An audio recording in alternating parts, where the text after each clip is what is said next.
Hello friends, this is Richa and welcome to my divine classes. और आज हम इस वीडियो में कवर करेंगे क्लास 6 की साइंस का चैप्टर नंबर 10 का पार्ट नंबर 2। सो इसके प्रीवियस वीडियो में हमने कवर किया था पार्ट नंबर 1 और आज हम डिस्कस करेंगे पार्ट नंबर 2। सो आइए इस चैप्टर को हम कंटिन्यू करते हैं। Some measurement activity number 1, work in group and each of you do this activity one by one. इस एक्टिविटी को आपको ग्रुप में करना है और एक एक करके सभी स्टूडेंट्स को ये एक्टिविटी करनी है।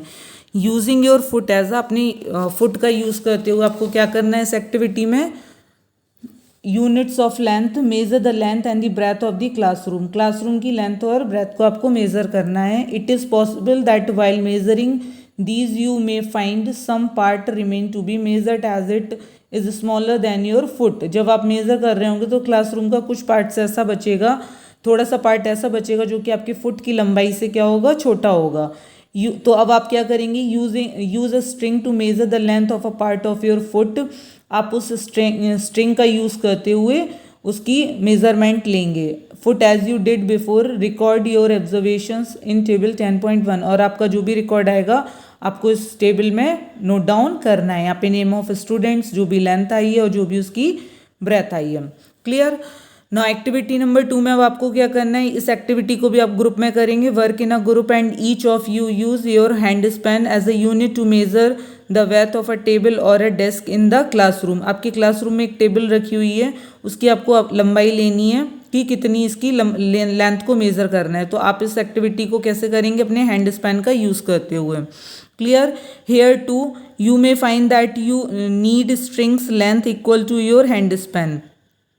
आपके हैंड स्पैन की क्या लंबाई है, आप उससे पहले स्ट्रिंग से मेज़र कर लेंगे and then fraction of this string length to make the measurement. फिर आप इसी अपने हैंड स्पैन से देखेंगे कि आपके कितने हैंड स्पैन के इक्वल इस टेबल की क्या निकल रही है, लेंथ आ रही है। सो record all observations in table 10.2। आप इस ऑब्जर्वेशन को किस में फिल करेंगे, टेबल 10.2 में। क्लियर।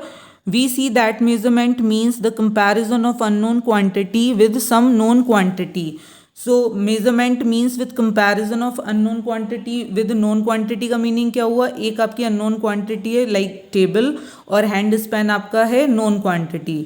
आप इससे कंपेयर करेंगे, जैसे आपको अपने हैंड स्पैन की तो लेंथ मालूम है ना कि कितनी है, उसी को मेज़र, उसी को नापते हुए उसी की हेल्प से आप अपने टेबल की लेंथ को क्या करेंगे, मेज़र करेंगे। तो आपको पता चलेगा कि ये जो इसकी टेबल की जो लेंथ निकल रही है वो 3 हैंड स्पैन के इक्वल है या 4 हैंड स्पैन के। पहले आप हैंड स्पैन की लंबाई को नाप लेंगे यूजिंग अ स्ट्रिंग का यूज़ करते हुए। Clear. So this known fixed quantity, जो फिक्स्ड क्वांटिटी है उसे आप क्या बोलेंगे, यूनिट बोलेंगे।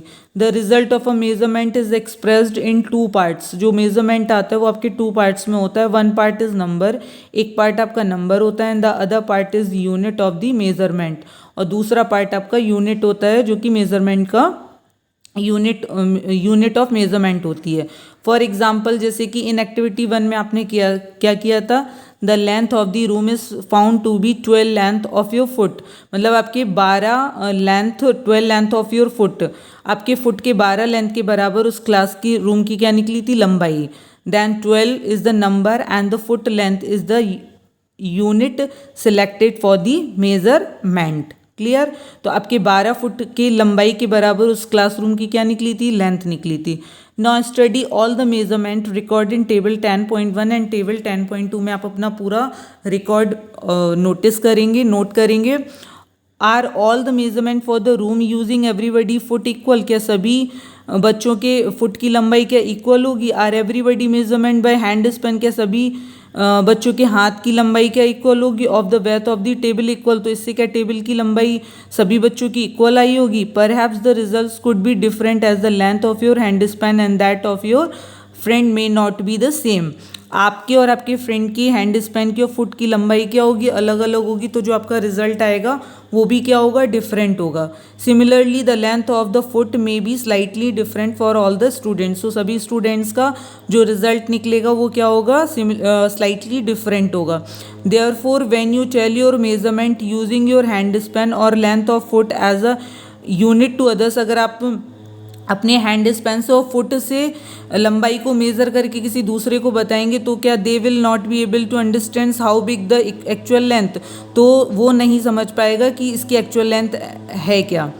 Clear is unless they known the length of your hand span और फुट, जब तक कि उसे आपके हैंड स्पैन और आपके फुट की लंबाई के बारे में कोई नॉलेज नहीं होगी तो सामने वाले को आप बताएंगे, किसी अदर पर्सन को आप मेज़र करके बताएंगे तो उसको एक्चुअल लेंथ नहीं समझ आएगी। We see therefore that some standard unit to measure are needed, so हमें मेज़रमेंट के लिए कुछ स्टैंडर्ड यूनिट चाहिए होती हैं that do not change from person to, जो पर्सन टू पर्सन चेंज ना हो, ऐसी यूनिट हमें चाहिए होती है मेज़रमेंट के लिए। Clear.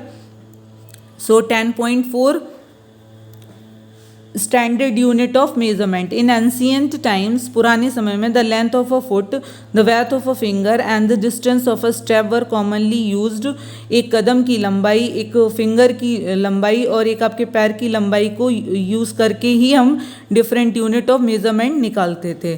The people of Indus Valley civilization must have used very good measurement of length, जो इंडस वैली से सिंधु घाटी की जो सभ्यता थी उस समय बहुत ही length of measurement of length, because we see evidence in of perfectly geometrical constructions, तो हमें ऐसे एविडेंसेस मिले हैं कि बहुत ही परफेक्ट ज्योमेट्रिकल कंस्ट्रक्शंस का यूज़ करके हम लेंथ ऑफ मेजरमेंट फाइंड करते थे।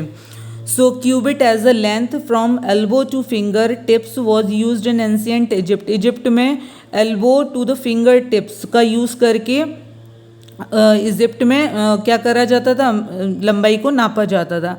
And was also accepted as a unit to length in other parts, और संसार के और भी भागों में इसी तरह से यूज़ किया जाता था। People also use the foot as a unit of length in different part of the world, foot का यूज़ करके भी वर्ल्ड में डिफरेंट लेंथ को मेज़र किया जाता है था।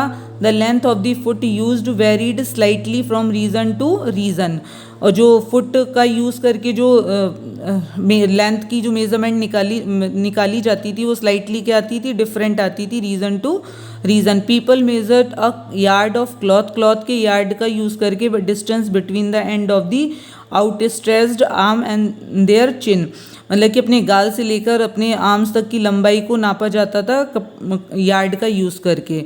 The Roman measured with their pace और स्टेप्स इन एंशियंट इंडिया, पुराने समय में हमारे भारत में small length measured used were an angul, finger और अ मुट्ठी, फिस्ट बोलते हैं जिसे, तो एक बोलते हैं ना कि एक अंगुल के बराबर या 2 अंगुल के बराबर, इस तरह से हम अपनी लेंथ को मेज़र करते थे। इवन टुडे, और आज भी we can see flower sellers जो है ना, जो फूल बेचने वाले हैं ना, using their forearms as a unit of length for garland in many towns of India. आज भी हमारे भारत के कई सारे गांव में जो फूल बेचने वाले होते हैं ना, वो अपने हाथ के बराबर क्या बनाते हैं, माला को बनाते हैं।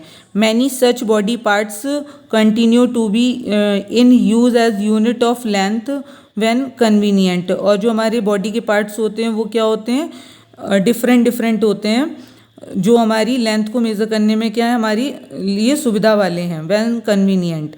However everyone's body parts could be slightly different size, जो हमारी बॉडी के पार्ट्स हैं वो क्या हैं, स्लाइटली डिफरेंट हैं, मतलब कि जो सभी के जो बॉडी पार्ट्स होते हैं वो क्या होते हैं, डिफरेंट साइज के होते हैं।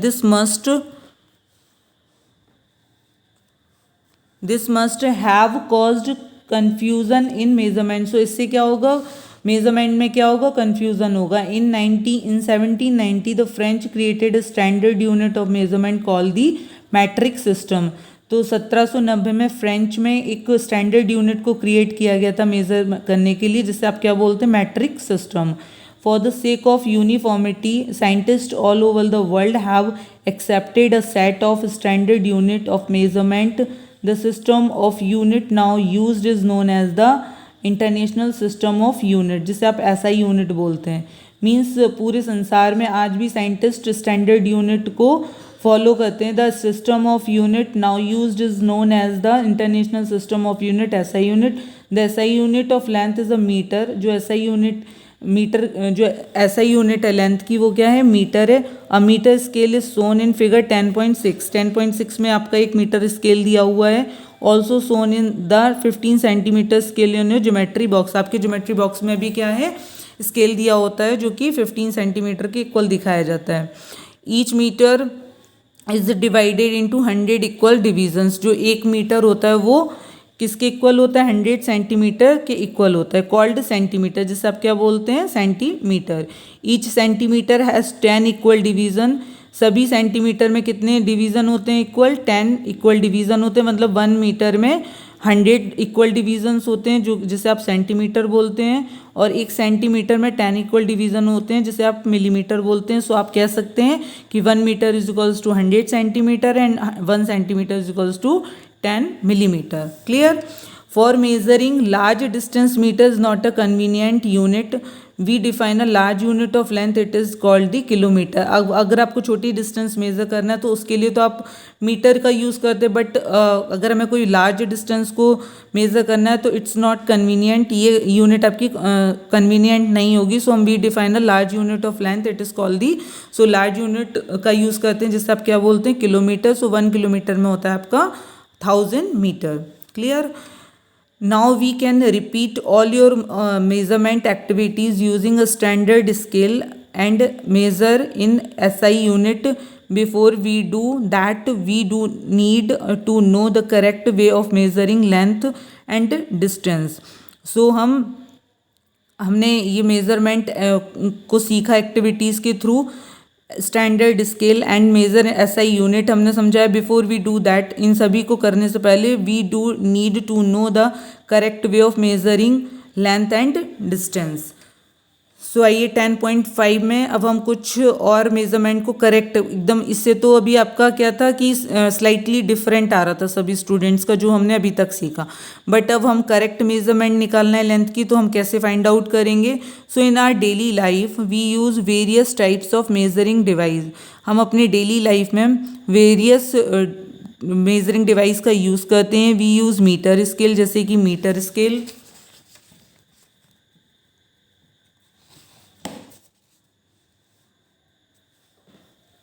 फॉर मेजरिंग लेंथ, लेंथ को मेजर करने के लिए। A tailor uses a tape, tailor tape का यूज़ करता है। Where is a cloth merchant uses a meter rod का यूज़ करते हैं जो क्लॉथ मर्चेंट होते हैं।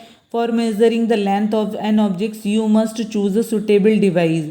अगर आपको किसी ऑब्जेक्ट्स की लेंथ को मेजर करना है तो आप एक सुटेबल डिवाइस को चूज़ करेंगे। You can not measure the girth of a tree और the size of your chest using a metre scale for instant. अगर आपको अपनी चेस्ट की लंबाई या किसी पेड़ की चौड़ाई को नापना है या अपने चेस्ट की चौड़ाई को नापना है तो आप मीटर स्केल की जगह क्या यूज़ करेंगे, measuring tape is more suitable for this. So measuring tape का यूज़ करेंगे, ना कि मीटर स्केल का। Clear? Is more suitable for this. For small measurement such as the length of the you, अगर आपको अपने पेंसिल की लेंथ मेजर करनी है so you can use a 15 centimetre scale का आप यूज़ करेंगे फ्रॉम योर ज्योमेट्री बॉक्स से। Clear? In taking measurement of a length we need to take care of the following. जब आप किसी का लेंथ मेज़र कर रहे हो सो हमें बहुत ही केयरफुल होकर के उसकी लेंथ को मेज़र करना होता है। So point number 1, place the scale in contact with the objects along its length as shown in figure 10.7. So अगर आपको जिस ऑब्जेक्ट्स की भी लेंथ को मेज़र करना है सो उसके कांटेक्ट में रखिए, एकदम उसके पास, उसके ऊपर करके आप जैसे मेज़र किया जाता है इस तरह से अगर आपको यहाँ की इसकी लेंथ लेनी है। सेकेंड पॉइंट है, इन सम स्केल्स द एंड में बी ब्रोकन। कभी कभी आपने देखा है कि आपकी किसी स्केल का एंड पॉइंट टूट गया होता है तो you may not be able to see the zero mark clearly. So उसमें आपको जीरो मार्क नहीं दिखाई देता है, जैसे कि यहाँ पे दिखाया गया है 10.8 में फिगर में। In such cases you should avoid. So अब आप इसको अवॉइड करेंगे। जीरो को आप कहाँ से काउंटिंग करेंगे, 1 से इसकी काउंटिंग लेंगे। ये फिगर में दिखाया गया है। Method of placing the scales along the length of to be measured correct and B is incorrect. A आपका करेक्ट है और बी इनकरेक्ट दिखाया गया है। Clear? So taking measurement from the zero mark of the scales you can any other full mark of the scales से 1 centimetre 10.8 figure 10.8 के B part में दिखाया गया है। ये आपका जैसे यहाँ पे ये टूटा हुआ है scale, then you must subtract the reading of this mark. For example, from the reading of the other end. For examples 10.8 में दिखाया गया the reading at one end 1 centimetre and at the other end is 14। जैसे आपकी one and की reading है 1 और other and की reading आ रही है 14.3 सेंटीमीटर। सो आप इसको कैसे कैलकुलेट करेंगे? Therefore the length of the objects की लेंथ क्या निकलेगी? आपको एंड पॉइंट की रीडिंग को आपको स्टार्टिंग की पॉइंट की रीडिंग से क्या कर देना है? सब्ट्रैक्ट। सो आपकी रीडिंग क्या आ जाएगी? 13.3 सेंटीमीटर। ये कब होगा? जब आपका स्टार्टिंग का स्केल टूटा हुआ होगा। सो आप रीडिंग कहाँ से लेंगे? 1 सेंटीमीटर को 14.3 सेंटीमीटर से अगर आप माइनस कर देते हैं तो आपका एग्जैक्ट डिस्टेंस क्या आ जाएगा? 13.3 सेंटीमीटर। क्लियर? पॉइंट नंबर 3 है correct position of I is also important for taking measurement. जब आप किसी ऑब्जेक्ट्स का मेजरमेंट ले रहे हैं सो आपका आई कॉन्टैक्ट भी आई करेक्ट पोजीशन पर होना कंपलसरी है। Your eye must be exactly in front of the point where the measurement is to be taken as figure 10.9. Position B is the incorrect position of the eye. Note that from position B the reading 7.5 centimeter, from position A and C the reading may be different. जैसे कि यहाँ figure में दिखाया गया है, ये देखिए यहाँ पर ABC 3 बच्चों की आईज का दिखाया गया, तो ये इनकरेक्ट पोजीशन, इससे आपकी रीडिंग डिफरेंट आएगी, गलत आएगी। बट ये जो ये पोजीशन जो है ना आई की एकदम करेक्ट है, इससे आपकी एग्जैक्ट मेजरमेंट निकलेगा। क्लियर? सो एक्टिविटी नंबर 3 क्या है? Measure the height of your classmate using hand span and then by using a metre scale. आप अपने क्लासमेट्स का हैंड स्पैन के थ्रू उसकी हाइट या मीटर स्केल का यूज़ करके उसकी हाइट को निकालिए। For this ask your classmate to stand with his back against a wall. उससे कहिए कि वो कैसे खड़ा हो जाए, दीवार की तरफ फेस करके, अपना मतलब आपकी साइड उसका बैक दिखना चाहिए। Make a mark on the wall exactly above his head. उसके हेड पर एक मार्क करिए, हेड के ऊपर जहाँ वो खड़ा हुआ है वॉल से लग करके, तो उसके हेड पर आप क्या करिए? एक मार्क लगाइए। Now measure the distance from the floor to this mark on the wall with your hand span and then with a metre scale. So अब आप किसका यूज़ करके ऊपर उसके हेड पर जो आपने मार्क लगाया वहाँ से आप मीटर स्केल से उसकी फुट तक लेंथ देखिए। Let all other students measure this length in a similar way. और बच्चों की भी लेंथ इसी तरह से आपको मेजर करनी है। And record all observation in table 10.3। Who major the height, जिसकी आप हाइट मेजर कर रहे हैं। हाइट इन हैंड स्पैन से लीजिए, और हाइट इन सेंटीमीटर, आप जो स्केल से इसकी हाइट लेंगे। Clear? Study carefully result obtain by different students.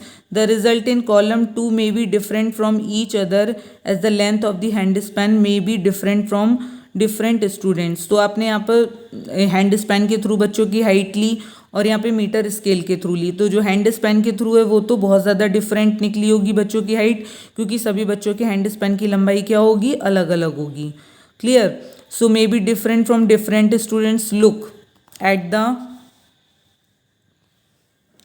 The result in column 3, जो आपने कॉलम 3 में देखा, where the measurements are doing using a standard scale का यूज़ किया आपने। The result may be close to each other now, but are they exactly equal? If not, मतलब कि जो आपने मीटर स्केल से जो हाइट ली है वो सेम तो आएगी, बट कुछ डिफरेंट आ सकती है। तो अगर डिफरेंट आ रही है तो ऐसा क्यों हो रहा है? So why do you think there is a difference? ये डिफरेंस क्यों आया मीटर स्केल से अगर आपने ली है तो? After all everybody is using the same scale, सभी ने सेम स्केल यूज़ किया था, and not different hand span.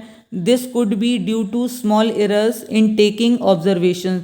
तब भी स्मॉल एरर आया ऑब्जर्वेशन में। In higher classes we will learn about the importance of knowing and handling such errors in measurement. इस तरह के एरर्स के मेजरमेंट को हम हायर क्लासेस में स्टडी करेंगे। 10.6 measurement in the length of a curved line. अभी ये तो मैंने स्टूडेंट्स बच्चों की अपने क्लासमेट्स की हाइट को नापना सीखा। अब अगर एक कर्व्ड लाइन है तो उसको हम कैसे मेज़र करेंगे? जैसे ये फिगर में दिखा रहे हैं कि ये कर्व्ड लाइन है, तो इसको हम कैसे मेज़र करेंगे?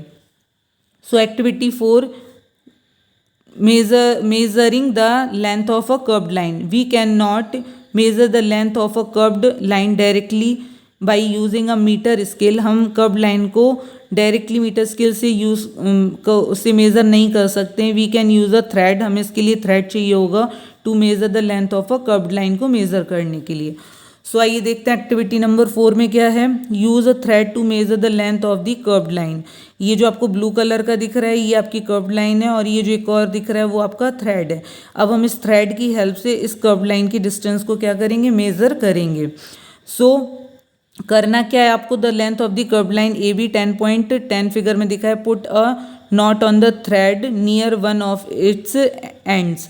सो आप क्या करिए, put a knot on the thread. Thread पर क्या करिए, एक जहाँ पर ये पॉइंट ए और बी है यहाँ पर नॉट लगा लीजिए, एक गांठ बांध लीजिए. Place this not on the point A. और ये नॉट लगा करके आप पॉइंट इसको पॉइंट ए के पास रखिए. Now place a small portion of the thread along the line. आपका इसका स्मॉल पोर्शन इससे टच मतलब इसके पास रखना है. एक नॉट लगानी है और फिर इसको पॉइंट ए के पास रखना है. And thread along the line keeping it taught using your fingers and thumb. इसको फिंगर एक हैंड से आप एक साइड में आपको फिंगर से और एक साइड से आपको थंब से इसको स्ट्रेच करना है. Hold the thread at this and point with one hand. Using the other hand stretch a little more portion of the thread along the curved line. ऐसे आपको करना है कि एक फिंगर से आपको एक एंड इसका फिंगर से और एक एंड को इससे थंब से स्ट्रेच करना है इस तरह. ठीक है, और ऐसे आपको करते जाना है. कहाँ तक करना है, जब तक कि आपका पॉइंट बी नहीं आ जाएगा.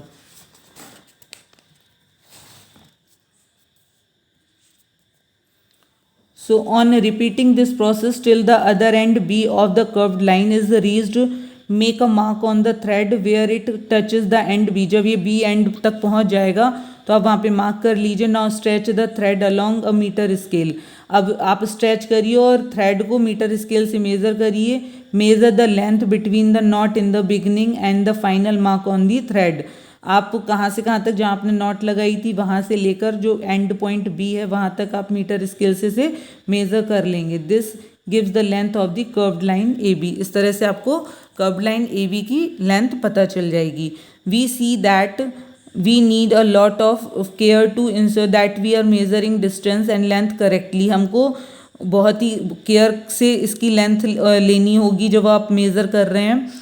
And we need some standard unit and device with which we measure these distance and can convey our results to other. और हमें स्टैंडर्ड यूनिट डिवाइस मतलब स्टैंडर्ड यूनिट लेने के लिए आपको some standard unit and devices का भी use करना होगा मेजरमेंट करते समय. 10.7 मूविंग थिंग्स अराउंड अस.